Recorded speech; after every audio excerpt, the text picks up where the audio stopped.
గ్రామీణ ప్రాంతాల్లో చాలా మందికి టెస్ట్ ట్యూబ్ బేబీ కానీ ఐవీఎఫ్ కానీ అంటే ఒక పెద్ద అపోహ ఉంది అండి. వీళ్ళకి ఐవీఎఫ్ అంటే వేరే వాళ్ళ కణాలతోటి చేస్తారు అనేది ఒక తప్పుడు అభిప్రాయం ఉంది. ఐవీఎఫ్ అంటే వేరే వాళ్ళ కణాలు వాడడం కోసం చేసే ప్రక్రియ కాదు. ఐవీఎఫ్ ఎవరికి సజెస్ట్ చేస్తారు? దంపతులు ఒక 4-5 సంవత్సరాల పాటు న్యాచురల్గా ట్రై చేసి మందులు వాడి ప్రయత్నం చేసిన తర్వాత కూడా ప్రెగ్నెన్సీ రాకపోతే, తర్వాత హస్బెండ్ యొక్క వీర్య కణాలు గర్భసంచిలో వేసి అప్పటికి కూడా ప్రెగ్నెన్సీ రాకపోతే వాళ్ళకి అడ్వైస్ చేసే ఆఖరి ప్రక్రియ టెస్ట్ ట్యూబ్ బేబీ. సో అంతేకాకుండా ఎవరికైనా ఆడవాళ్ళకి అండాల సంఖ్య పూర్తిగా తగ్గిపోతుంది అన్నప్పుడు, ఉన్న కొంచెం అండాలని మనము తెలివిగా ఎలా వాడుకోవాలి అన్నప్పుడు ఐవీఎఫ్ సజెస్ట్ చేస్తాం.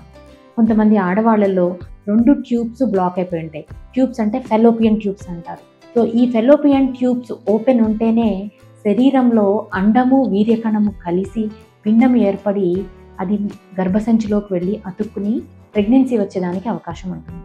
కొంతమందికి ఇన్ఫెక్షన్ వలన కానీ టీబీ వలన కానీ ఈ ట్యూబ్స్ 2 బ్లాక్ అయిపోయి ఉంటాయి. సో అలాంటి వాళ్ళకి కూడా మనము ఐవీఎఫ్ని సజెస్ట్ చేస్తాము. మగవారి వైపు వస్తే కొంతమందికి కణాల సంఖ్య తక్కువగా ఉంటుంది. తక్కువ అంటే నార్మల్గా 16 మిలియన్ల కంటే ఎక్కువగా ఉంటే వాళ్ళకి మనము న్యాచురల్గా కలిసి ఉండి పిల్లల కోసం ప్రయత్నం చేయండి అని అడ్వైస్ చేస్తాం. అదే 10 నుంచి 16 మిలియన్ల మధ్యలో ఉంటే ఐయుఐ ద్వారా అంటే ఇంట్రాయూట్రైన్ ఇన్సెమినేషన్, ఇలాంటి వాళ్ళకి అండం రిలీజ్ అయిన రోజు ల్యాబ్లో వీర్యకణాలు ప్రాసెస్ చేసి దానిలో మంచి కణాలు తీసి గర్భసంచిలో వేయడం ద్వారా ప్రెగ్నెన్సీ కోసము ప్రయత్నం చేయవచ్చు. 10 మిలియన్ల కంటే ఇంకా తక్కువగా ఉంది, కొంతమందికి 5 మిలియన్ల కంటే ఇంకా తక్కువగా ఉండే వాళ్ళకి ఐవీఎఫ్ సజెస్ట్ చేయడం జరుగుతుంది. ఇంతేకాకుండా కొంతమందికి కణాలు అస్సలే ఉండవు. అలాంటి వాళ్ళకి టీజా అనే పద్ధతి ద్వారా మత్తిచ్చి టెస్టిస్లో సూది వేసి అందులోంచి కణాలు మనకేమైనా దొరికితే ఆ కణాలను వాళ్ళకి ఉన్న ఒక్కటే ఒక ఆప్షన్ ఏంటి అంటే ఐవీఎఫ్. ఆ కణాలకి కదిలే శక్తి ఉండదు.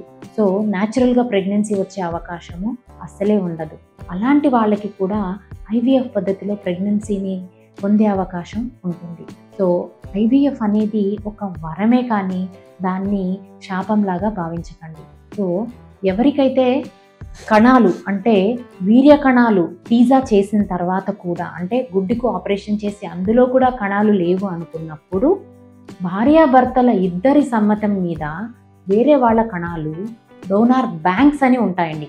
రక్తం బ్యాంక్ ఎలా ఉంటుంది, మనకు రక్తం శరీరంలో తక్కువ ఉన్నప్పుడు ఎక్కించుకోవాలి అనుకుంటే బ్లడ్ బ్యాంక్స్ నుంచి మనం ఎలా అయితే రక్తం తెచ్చుకుంటామో అలానే అండాలు వీర్య కణాలకు కూడా బ్యాంక్స్ ఉంటాయి. ఆథరైజ్డ్ రిజిస్టర్డ్ బ్యాంక్స్ ఉంటాయి. అలాంటి వాటి దగ్గర నుంచి పూర్తిగా లీగల్గా మనము ఈ పద్ధతికి ప్రొసీడ్ అవ్వచ్చు. అంతేకాని ఐవీఎఫ్ అంటే వేరే వాళ్ళ కణాలు వేస్తారు మీకు తెలియకుండా అనేది 100% అబద్ధము, అపోహ మాత్రమే. ఇంకా మీకు దీని గురించి క్లారిఫికేషన్ కావాలి అంటే మా ఆరిజిన్స్ ఐవీఎఫ్ని కన్సల్ట్ చేయండి. ఫర్టిలిటీ స్పెషలిస్ట్ దగ్గర మీ అనుమానాలన్నింటినీ తీర్చుకోవచ్చు.